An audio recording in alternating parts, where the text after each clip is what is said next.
Thank you. Thank you, thank you, thank you. Thank you.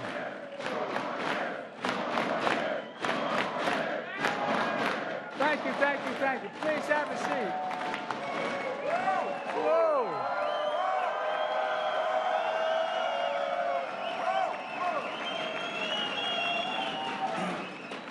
Whoa. What a welcome. I'm going home. Thank you, building trades. God love you all. No, I really mean it. And Sean, thank you for your friendship, your partnership, and it's been an incredible honor. And I mean this from the bottom of my heart, an incredible honor to be endorsed by the building trades. I mean it. You're the best.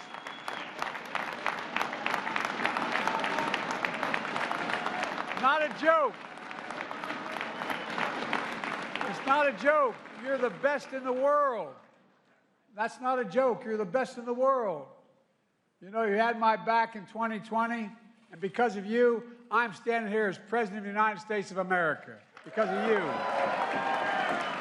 And that's a fact. Because of you, in 2024, we're going to make Donald Trump a loser again.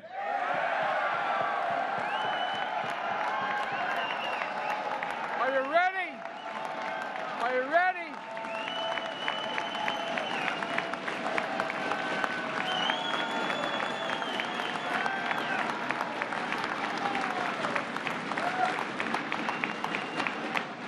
I'm so damn proud to be with you, and I really mean it. I'm proud to be with you.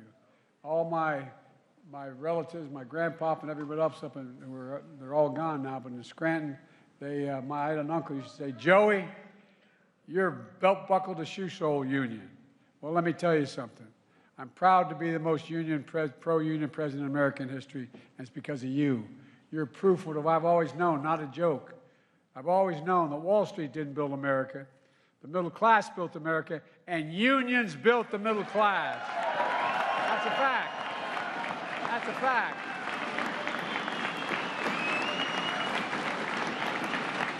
And folks, being with you today reminds me of where I grew up in Scranton, Pennsylvania, and Claymont, Delaware. I was up in Scranton last week. It's great to have the mayor of Scranton, by the way, Paige Cognetti. Where are you, Paige? She's here today. I don't know, it's a big crowd out there, but if you see her, you'll know her. Look, in Scranton, I learned a basic value set that all of you learned as well, no matter where you're from. I learned that money doesn't determine your worth. I learned that all anyone wants is just a fair shot at making it. Don't block the road for me. Give me an even shot. My dad, I swear to God, used to have an expression. He'd come home after he'd come home for dinner and then go back and close the shop. My dad would say, Joey, a job, and I mean this sincerely, a job's about a lot more than a paycheck. It's about your dignity. It's about respect. It's about being able to look your child in the eye and say, honey, it's going to be okay, and mean it. That's what we're all about. Dignity of all workers, the dignity of workers. I mean it.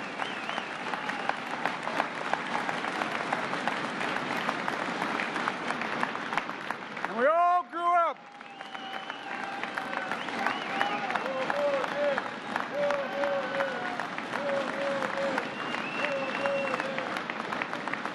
We all grew up with folks who sort of looked down on us because of what our dads did. They weren't in business. They weren't executives. They weren't something special. But they are special. You know, but people like Donald Trump learned a different lesson. He learned the best way to get rich is inherit it. He learned that paying taxes was something working people did, not him. He learned that telling people you're fired was something to laugh about. Not in my household, not in my neighborhood. I mean it sincerely. No joke.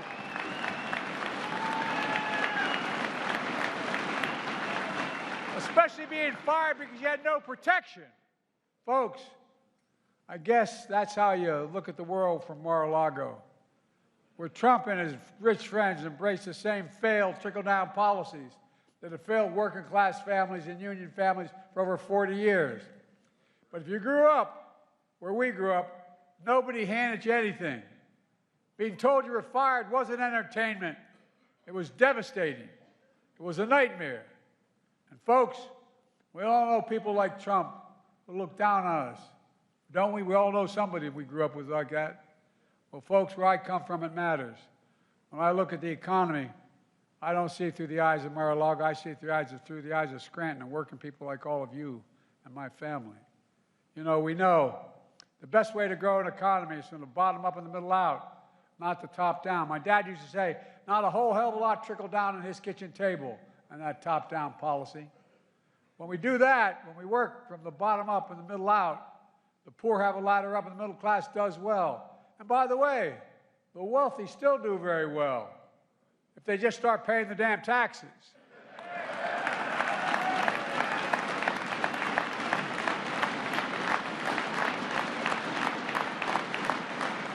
So it's either Scranton values or Mar-a-Lago values. These are competing visions of the economy at the heart of this election. Competing visions of what we look at and see as America. Folks, one of the reasons I ran for president was to rebuild the backbone of the middle class. And we have. We're following my blue-collar blueprint to rebuild America, and guess what? It's working. You're building that America. You're in this room, we're building that America. For example, thanks to my bipartisan infrastructure law, more than 51,000 new manufacturing projects have been announced so far, and we're just beginning. It's just beginning. We're just starting. Roads, bridges, ports, airports, clean water systems, available high-speed internet all across America, and built by the building trades.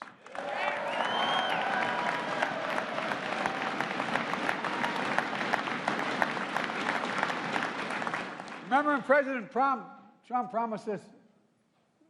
I gotta be careful. He promised this infrastructure week. Well, I tell you what, it took 4 years. He never built a damn thing, nothing. I'm serious. Are you surprised? I'm making sure the projects like project labor agreements so highly skilled workers have a voice in the job. But even before Trump was president, Trump preferred non-union workers in his real estate projects. And I don't get into the stories, but anyway. Even at that, he didn't keep his word. He just asked contractors, vendors, and small businesses. And if you read in the press, if any of it's true, he never paid them, a whole hell of a lot of them. The guy has never worked a day in a working man's boots. By the way, he gave me a pair of boots as a gift, by the way.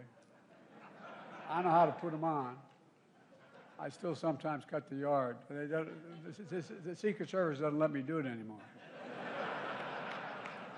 Folks, I'm making Davis-Bacon requirements stronger to guarantee prevailing wage.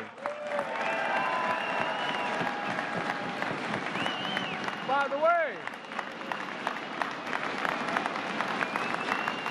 we're making it stronger.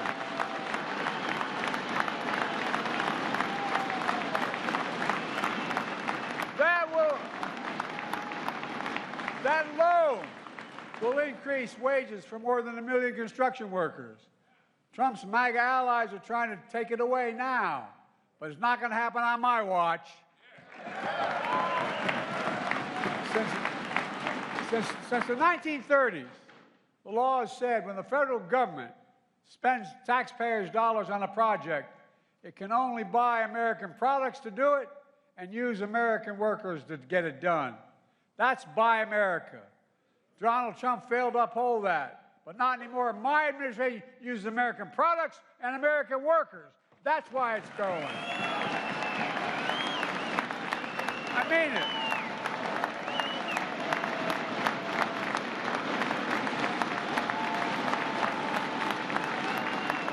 Because, folks, it's not a joke. It's not a campaign line. The God truth is you're the best workers in the world. That's a fact. You're the best workers in the world. When I went out to South Korea to get them to start to build back those computer chips here in America, I said, why are you, and they decided to do it, investing billions of dollars. I said, why are you doing it? He said, two things. You have the best workers in the world, and you have the safest place in the world to do it. Well, folks, when I think climate, I think jobs. I think union jobs, good-paying jobs that don't require a college degree. You've attracted nearly $700 billion in private sector investment, in advanced manufacturing, in semiconductors, clean energy, and so much more here in America, creating tens of thousands of good-paying jobs, building trade jobs.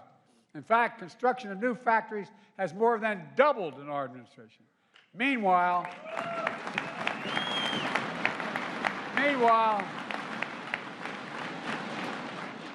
Donald Trump still thinks windmills cause cancer.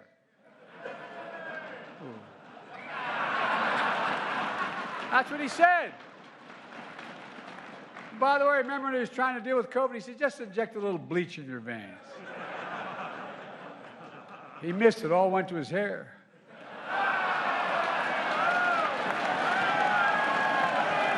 Look, I shouldn't have said that.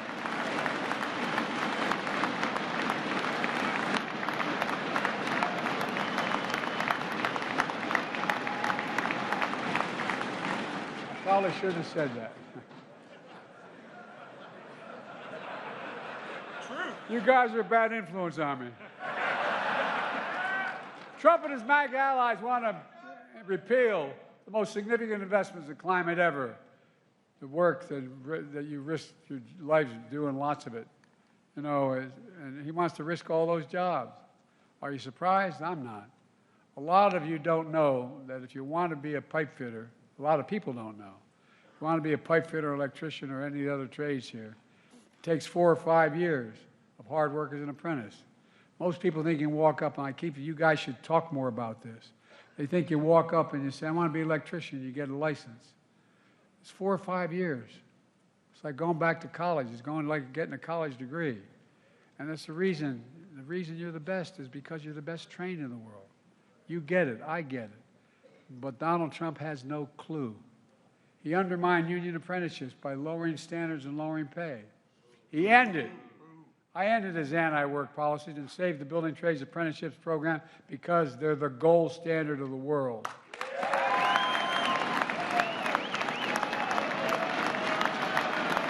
They are. They actually are.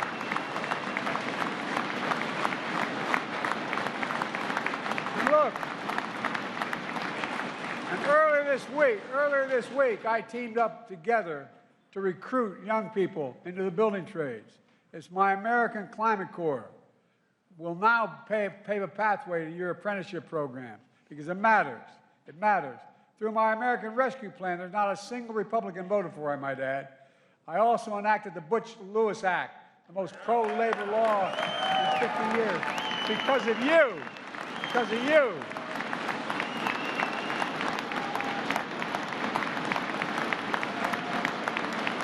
That one act has already protected hard-earned pensions of over 1 million workers and retirees and counting. We made that happen while Trump promised it. He never even lifted a finger to try to get it. Are you surprised? No! Hell no, I'm not either. Trump put union busters on the National Labor Relations Board throughout his administration. I've appointed people in my administration who actually care about American workers, like former building trades leader Marty Walsh, who was a great labor secretary during my administration.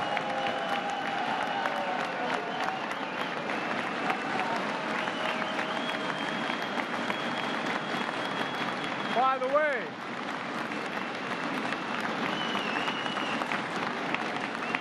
if you're ever in a foxhole, I tell you, you want Marty Walsh with you, man. Oh, you think I'm kidding? He's the real deal. You know, I've walked proudly in union picket lines, while at the same time, Trump bashed unions from non-union shops. Are you surprised? Look, I want to sign the PRO Act into law.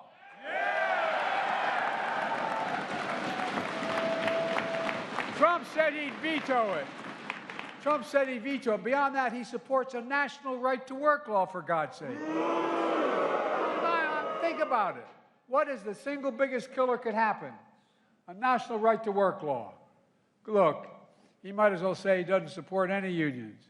Are we going to let that happen, pal? We're not going to. No. Let me ask you, does anyone here think the tax system is fair? Raise your hand. Well, Trump is proud of his $2 trillion tax cut in his administration that overwhelmingly benefited the very wealthy and the biggest corporations while exploding the federal debt. Trump added more to the national debt than any president in a single term in all of American history, to the national debt. I cut the national debt so far.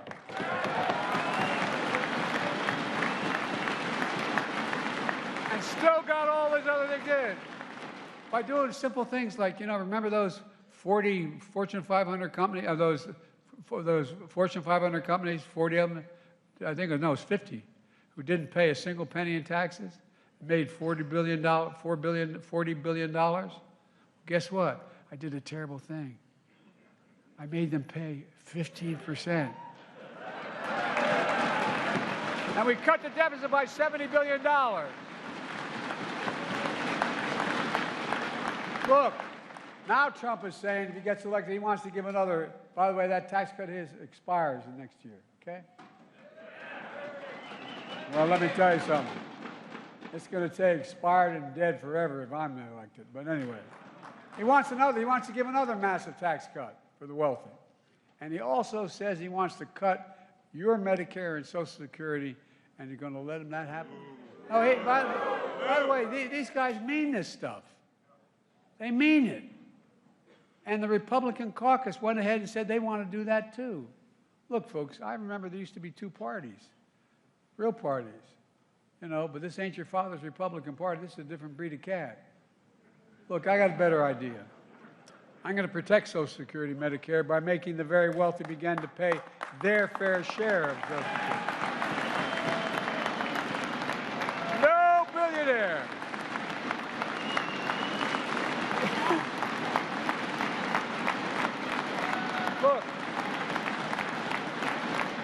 Look, guys. No billionaire, and there's 1,000 of them in America, 1,000 billionaires. No billionaire should pay less in taxes than a teacher, a nurse, a construction worker, a police officer. Guess what? You know what their average tax rate for a billionaire in America is?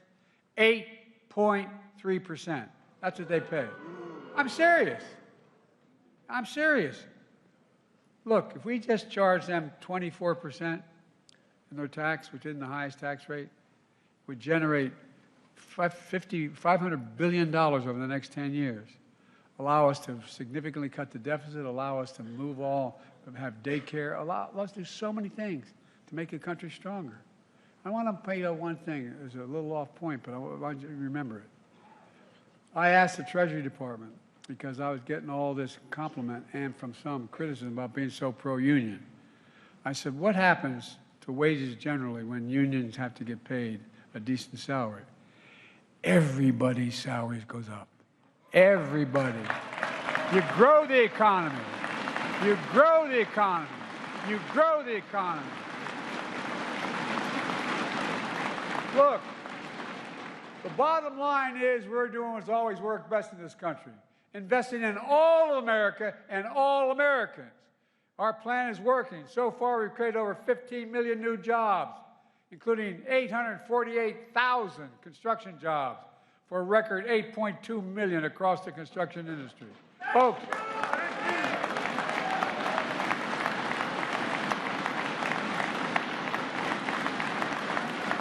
and by the way, did you know there are only 2 presidents in American history who left office with fewer American jobs than they entered it? Herbert Hoover, and yes, Donald Herbert Hoover Trump. Only 2. Look, folks, we're moving again. We're moving again as a country. We're beginning to gain momentum. We have the best economy where we got a lot more to do. But we're moving again because you guys and women. I mean, I'm not being solicitous. That's why we're moving. We're building again. And we're just getting started. Let me close with this.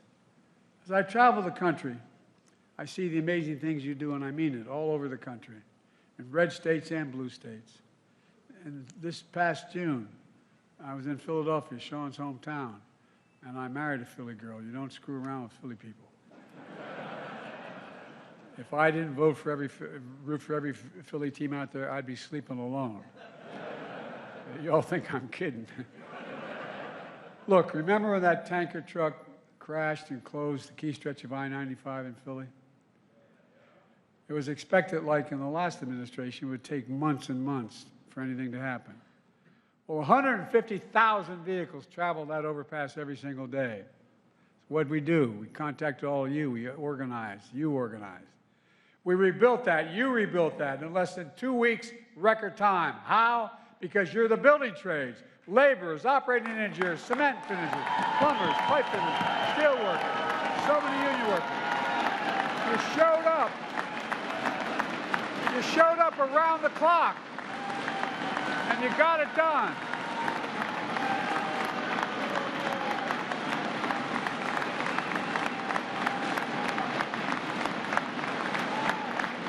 By the way,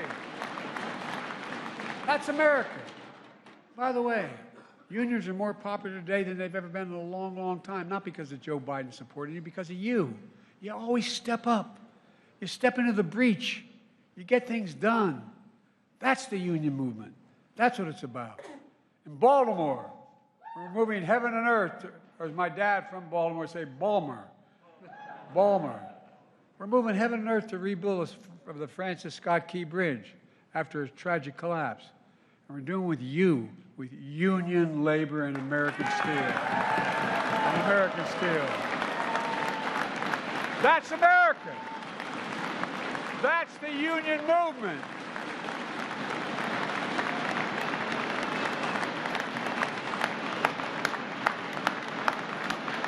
Look, folks,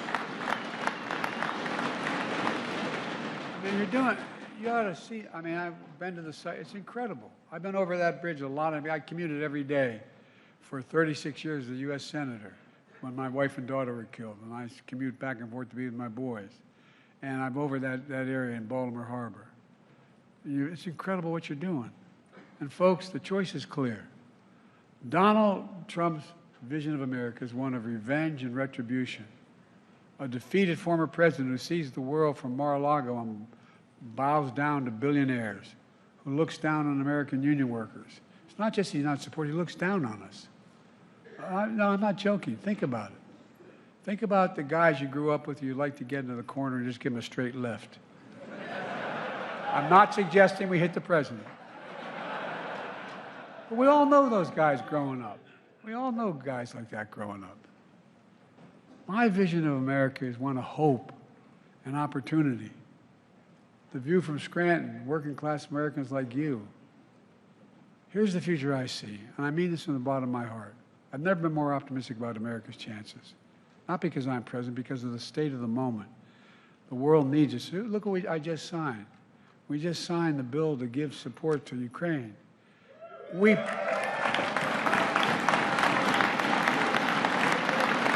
rebuilt NATO.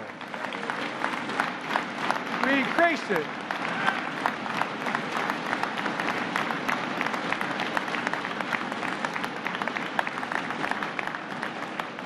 Like it or not, we're the leading country in the world. The rest of the world looks to us. I see in America where we defend democracy, not diminish it. I see in America where we protect freedoms, not take them away. I see an economy that grows from the middle out and the bottom up, where the wealthy pay their fair share, so we can have child care, paid leave, and so much more, and still reduce the federal deficit and increase economic growth. Folks, imagine what we can do next. 4 more years. Pause. 4 more years. Pause. 4 more years. 4 more years. 4 more years. 4 more years. 4 more years. Are you ready? 4 more years. 4 more years. 4 more years. 4 more years. Are you ready to move forward? Well, thank you. We're all ready. We're ready not back? Are you ready to choose unity over division, dignity over hate, truth over lies? Are you ready to choose freedom over democracy, for democracy? We can do this. I give you my word as a Biden, I've never been more optimistic about our future in my entire career. Just have to remember who we are, and I mean this. Think about it. We are the United States of America, and there's nothing beyond our capacity. Nothing, nothing, nothing when we do it together. We got to do it together.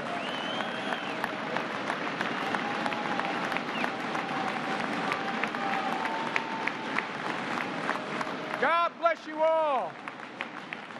God bless you all, and may God protect our troops. Thank you, thank you, thank you.